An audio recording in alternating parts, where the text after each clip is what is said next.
pergunta que eu tenho feito já há muito tempo, tenho pensado: por que que eu estou aqui? Por que que eu nasci? Por que que eu estou na família que eu nasci? Algumas pessoas questionam isso. Por que que eu nasci numa família rica?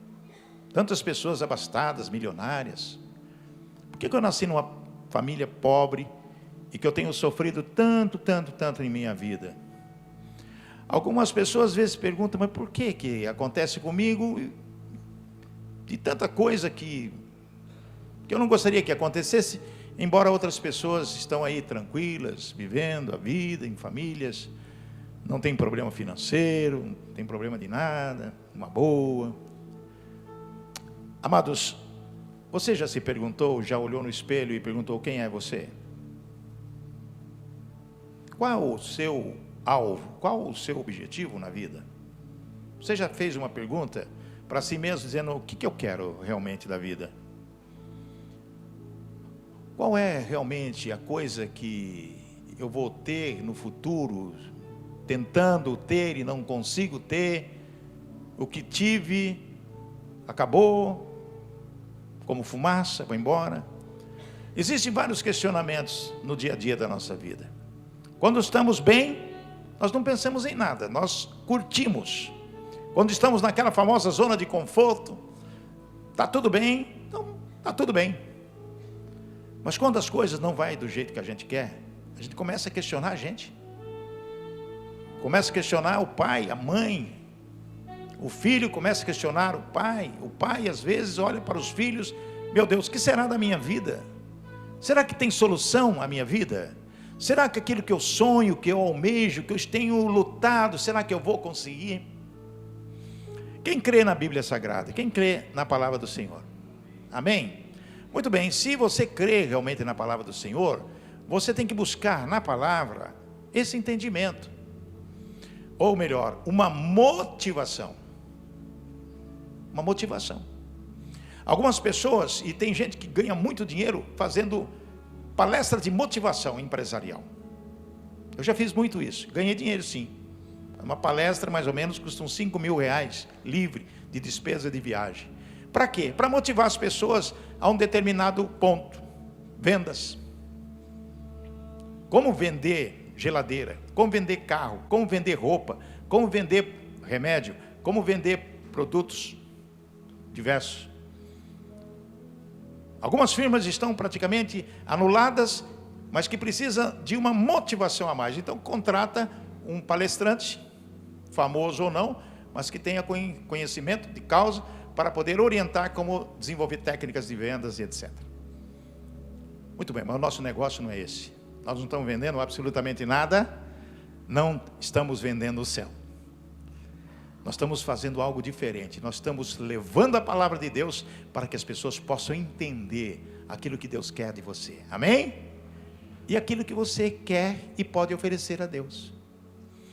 Abra sua Bíblia aí, em Jeremias no capítulo 29, e vocês vão entender algo muito importante, que Deus falou a Jeremias, Ele transmite através da sua palavra para nós. Isso aqui é uma palavra profética para nós hoje em dia. Jeremias capítulo 29, no versículo 11 em diante, olha o que ele diz aqui na minha tradução: porque eu bem sei os planos que estou projetando para vós, diz o Senhor, pois eu bem sei os planos que estou projetando para vós. O que Deus está dizendo? Que eu sei, Ele sabe o plano que Ele tem para cada um de você, amém? Olha, que plano é esse? Diz o Senhor: planos de fazê-lo prosperar e não lhes causar dano algum, amém? Qual é o plano que Deus tem para nós, para você? Um plano de prosperidade, para que você não sofra dano algum.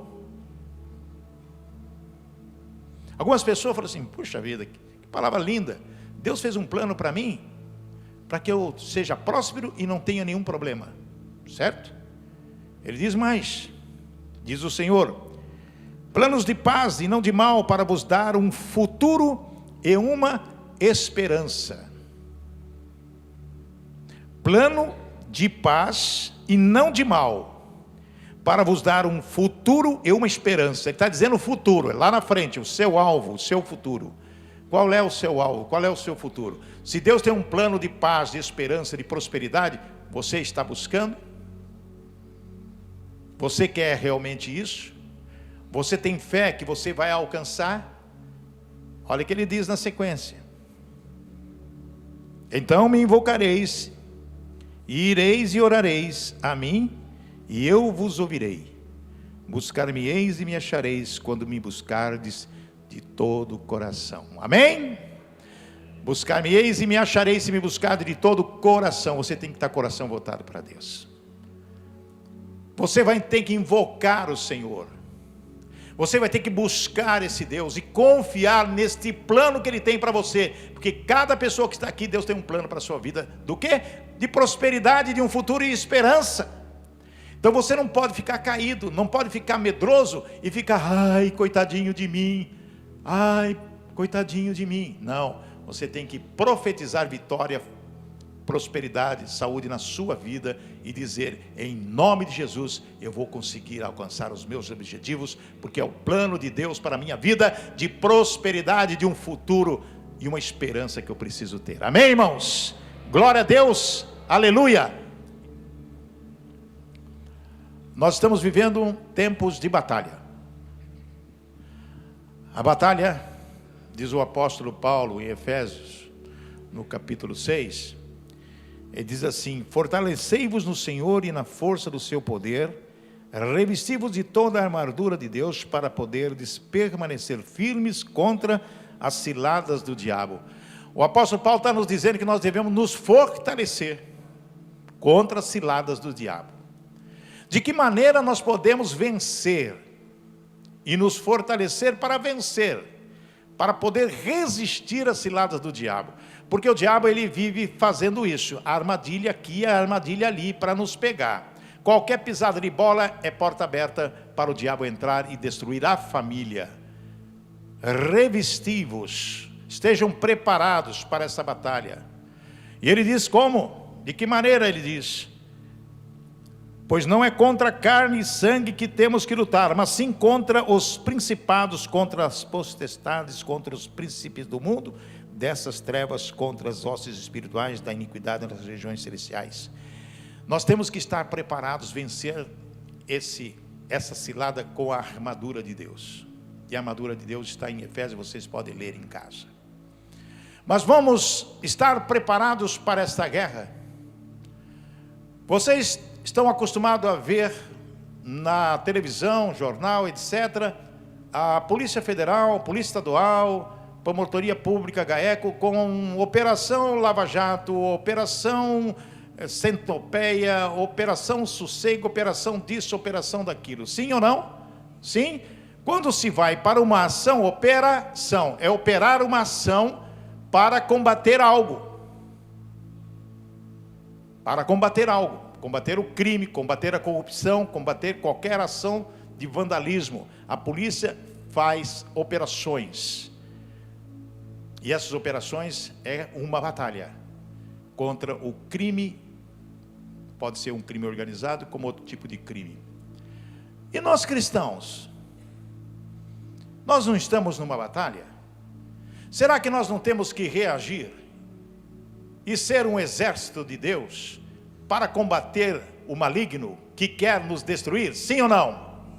Então nós temos que, a partir de hoje, desenvolver uma operação do céu. Amém? Operação céu. Essa operação céu é que nos vai dar condição de vencer o maligno. De neste mundo tão atribulado, tão cheio de aflições, tão complicado, e nós devemos estar preparados como exército de Deus para algo muito importante, vencer o maligno. Amém? Quando Davi verificou aquele gigante Golias, que afrontava o povo hebreu, o exército israelita, o menino Davi, olhando para aquele gigante, na qual todo mundo tinha medo, ele disse: quem é esse incircunciso que afronta os exércitos de Deus. Ele não disse o exército de Deus, ele diz lá os exércitos de Deus. Ele está falando do exército israelita e do exército celestial, amém? Na nossa operação céu nós temos o nosso exército e o exército espiritual, amém? Porque nós não estamos sozinhos, nós não estamos só. Existem miríades de anjos ao nosso redor, que é movido por algo muito importante: oração. Quando nós lemos a passagem de Jeremias, que Deus disse: e vós me invocareis, ireis e orareis. Porque nós não podemos ficar ausente da oração um segundo sequer na nossa vida, em qualquer momento, qualquer instante. O apóstolo Paulo nos ensina a orar sem cessar, e é isso que eu tenho que ter no meu coração, é isso que você tem que ter no seu coração, para que você, na operação, nessa batalha que nós estamos, movimenta também o Espírito, através do exército espiritual de Deus, amém? Que vai nos cercar. Deus disse, através do salmista: os anjos do Senhor acampam ao redor daquele que os teme e os livra. Exército. Glória a Deus, glória a Deus. Abre sua Bíblia aí, em Lucas no capítulo 18, que nós vamos entender o que nós estamos falando nessa noite. Jesus, para colocar na cabeça dos seus discípulos e das pessoas, Jesus usava vários tipos de mensagens de pregação. E uma das coisas mais importantes que Jesus nos dava é justamente a parábola, para que as pessoas pudessem entender. E em Lucas 18, então Jesus colocou aos seus discípulos uma parábola para mostrar-lhes que eles deviam orar sempre e nunca desanimar. Veja bem, por que Jesus contou essa parábola? Porque os discípulos estavam de vez em quando desanimados, presente com Jesus, vendo os milagres de Jesus, ensinado diretamente por Jesus, mas às vezes ficavam desanimados. Existem várias passagens na Bíblia que Jesus puxava a orelha deles. Orar sempre e nunca desanimar. Se você está passando por uma dificuldade séria, você não pode parar de orar. Você não pode jogar a toalha, deixar de lado, falar: não estou cansado de orar, não adianta, não acontece nada. Às vezes acontece isso com a gente fica sem força para orar, mas é nesse momento que nós temos que buscar a Deus. Ireis e orareis, se me buscar de todo o coração. A busca a Deus é a coisa principal para vencer qualquer batalha, para que esse plano que Deus tem para a nossa vida, ele se cumpra. Amém, irmãos? O versículo 2, olha que Jesus nos ensina. Então Jesus contou aos seus discípulos, versículo 2, ele disse: em certa cidade havia um juiz que não temia a Deus, nem se importava com os homens. Na cidade tinha um homem, um juiz. O juiz é aquele que julga, aquele que faz a avaliação e condena, e dá o veredito, culpado ou inocente. Se é culpado, ele vai impor uma pena, 5 anos de prisão, 10 anos de prisão. Quantas vezes você se sente aprisionado? Quantas vezes você olha para você e você tem dó de você? Como eu estou acabado, como eu estou entristecido, como eu estou numa situação difícil. É como se você estivesse na frente do juiz e o juiz está te condenando.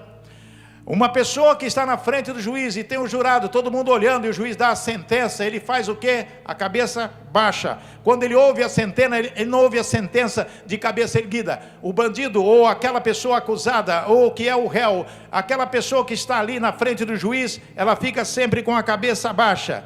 Por quê? Comiseração, vergonha ou arrependimento. Existem exceções. Mas a pessoa condenada, na consciência, é a coisa pior que existe. Esse juiz não temia Deus, quer dizer, era um ímpio, um incrédulo, não estava nem aí com as coisas do céu, e nem se importava com os homens, ou seja, para ele tanto faz como tanto fez, pode absolver como pode condenar, para ele não faz diferença alguma. O versículo 3, Leia aí. Havia naquela cidade uma viúva que se dirigia continuamente a ele, suplicando-lhe: faze-me justiça contra o meu adversário. Uma viúva, uma pessoa desamparada. Quando uma pessoa perdia o marido, naquela época ela ficava condenada à prostituição, porque ninguém queria saber dela, a não ser que algum parente, com misericórdia, casasse com ela. Mas essa viúva tinha uma causa. Qual é a sua causa que você luta, que você luta, que você luta e não consegue? Qual é a situação que você se encontra, que você busca e não consegue? Parece que existe realmente um juiz iníquo, um juiz que não teme a ninguém. O diabo é aquele que procura trazer destruição na vida das pessoas, e às vezes nós nos sentimos como viúva. Tem pessoas que é viúva de marido vivo, tem viúvo de esposa viva. É situações terríveis que acontecem no dia a dia. Mas Jesus diz algo: faze-me justiça contra o meu adversário. É o apelo dela. Quantas vezes nós apelamos a Deus: Senhor, livra-me da situação que eu me encontro. Olha só a atitude desse juiz, que não amava os homens, nem tampouco a Deus. Versículo 4. E por algum tempo não quis atendê-la, mas depois disse consigo: ainda que não temo a Deus, nem respeito os homens, todavia, como esta viúva me incomoda, hei de fazer-lhe justiça, para que ela não continue a vir a molestar-me. Interessante, né?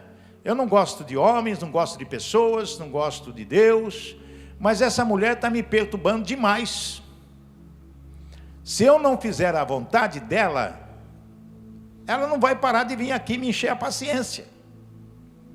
Essa mulher tem algo muito importante que nós não podemos perder nunca: persistência.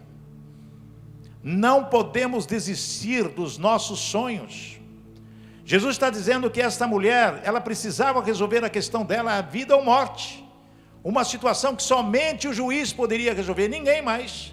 Ninguém poderia juiz. A autoridade máxima é o juiz. E ela insistentemente: faça justiça com a minha causa, faça justiça com a minha causa, faça justiça. Todo dia importunando o homem. Eu vou ter que fazer justiça com essa mulher para ela parar de me encher a paciência. O versículo seguinte, versículo 7, olha que Jesus diz: e não fará Deus justiça aos seus escolhidos, que dia e noite clamam a Ele, já que é longânimo para com eles? Amém, igreja? O que Jesus está dizendo? Deus não fará justiça aos seus escolhidos. Você está aqui porque você é um escolhido de Deus, amém? E se você orar e buscar, você vai ter de Deus aquilo que você pede, porque Ele é mais benevolente, mais especial do que esse juiz iníquo que não teme a Deus nem teme os homens, porque Jesus te ama, morreu na cruz do Calvário para você, por você, levou as suas enfermidades, levou os seus problemas na cruz do Calvário, e Ele está vivo, Ele ressuscitou, amém? Amém, irmãos? Então nós temos que persistir em oração. O que é que Jesus está dizendo? Acaso Deus não fará justiça aos seus escolhidos? Se Ele é amoroso, é um Deus de justiça, é um Deus que ouve o seu clamor. Ele diz: clama a mim e responder-te-ei, te mostrarei coisas ocultas que não sabes. Jesus disse: se vós permaneceres em mim, minha palavra permaneceres em vós, pode pedir o que quiseres, será feito. João 15, 7. Jesus disse: olha, tudo que pedires em meu nome eu farei. Mas nós temos que fazer a nossa parte. Agora no versículo 8, Jesus diz, faz uma espécie de uma perguntinha.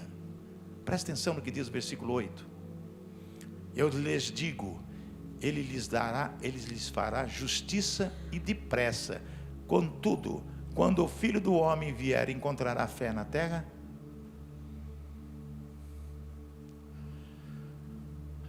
O caso é terrível. Será que quando Jesus voltar vai encontrar fé na terra? dos escolhidos. A palavra diz que muitos escolhidos, o amor dos escolhidos vão esfriar. Você vai deixar esfriar ou vai deixar a chapa quente? Quem já teve fogão de lenha aqui? Ou tem? Muito bem. Vocês usam o fogão de lenha? Você põe a lenha lá, usa ainda, né? Quando acaba a brasa, a chapa fica quente, não fica? Fica horas e horas quente, queimando ali. Porque você deixa a brasa, fica ali horas e horas. Nós temos que deixar nossa chapa quente, com a nossa fé, nossa chapa quente, amém? Para que essa chapa quente, quando Jesus vier, ela está quentinha. Nós não podemos perder a fé. Eu quero esse Jesus para mim, um Jesus que eu não conhecia, um Jesus maravilhoso, esse que morreu na cruz, mas que eu senti no coração que Ele é mais importante do que qualquer coisa na minha vida. Pode cair tempestade, pode ter a maior situação difícil, eu creio que uma hora Deus me livrará, porque eu oro persistentemente, Ele vai me socorrer no momento que eu precisar. Amém, irmãos? Não podemos jogar a toalha nem perder a fé, temos que ser persistentes. É isso que Jesus nos ensina. Contudo, quando o Filho do Homem vier, encontrará fé na terra? Eu lhes digo, Ele lhes dará justiça, fará justiça e depressa. E depressa. Mas pastor, mas por que eu estou nessa situação difícil? Eu oro, busco. Não chegou o momento. O nosso tempo não é o tempo de Deus. Tem um momento exato, um momento certo do livramento. Amém, irmãos? Deus sonda o nosso coração. Ele sonda, Ele escrutina o nosso pensamento. Ele sabe o que nós pensamos. Não adianta você esquecer, deixar o seu pensamento de lado, esquecido, ou você ter dúvida no coração. Jesus disse, não poder ter dúvida no coração, porque daí a obra não é completa. Então você tem que se fortalecer na fé, para poder viver na dependência de Deus e buscar esse Senhor, que é a coisa mais importante da sua vida.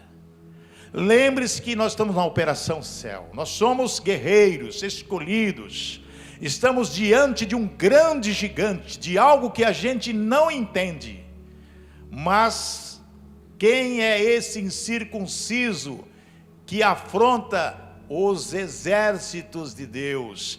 Quem é esse demônio? Quem é esse coisa que está aí, que quer nos derrotar? Não vai em nome de Jesus, não vai em nome de Jesus, porque quando nós temos fé, nós buscamos, nós estamos diante de Deus, todos os dias da nossa vida, colocando as nossas adversidades, colocando os nossos problemas diante de Deus, com certeza Ele fará aquilo que tem que ser feito, no tempo certo, no momento exato, amém? Então nós vamos fazer o quê? Agradecer a Deus. Não deixe de viver a dependência de Deus. Nós temos que ter alguns conselhos práticos na nossa vida. Nós temos que ter os seguintes passos para que nós possamos viver uma devoção divina e dinâmica. Primeiro passo, ore sempre. Primeiro passo, ore sempre com honestidade e sinceridade. Amados, às vezes a pessoa ora de uma maneira mecânica. O que é uma maneira mecânica? Uma espécie de ladainha, sem sinceridade, sem honestidade. Ora como se fosse apenas um compromisso. Eu tenho que orar, então eu vou orar. Não, você tem que orar com o coração. Você tem que sentir aquilo, você tem que conversar com seu pai. É uma conversa, você tem que adorar seu pai. Adorar e conversar e colocar diante dele aquilo que você sente. É o coração, é a honestidade e a sinceridade. Isso é uma prática que tem que ser permanente. É o que Jesus nos ensina no estudo de hoje. Também empregue em sua vida adoração plena. Nós temos que estar adorando a Deus todos os dias da nossa vida. O que é adorar a Deus? É reconhecer a soberania dEle, é reconhecer a dependência que temos dEle, é estar plenamente ligados nele, é amá-lo de uma maneira especial, como Jesus nos ensina, amar a Deus de todo o coração, de toda a alma, de todo o entendimento, com todas as forças. E temos que amar o nosso próximo também. Coloque a oração, clamor, súplica como prioridade na sua vida. Coloque a oração, clamor e súplica como prioridade, na frente de qualquer outra coisa. Ore. Você tem que agradecer a Deus pela vida que Ele tem te dado.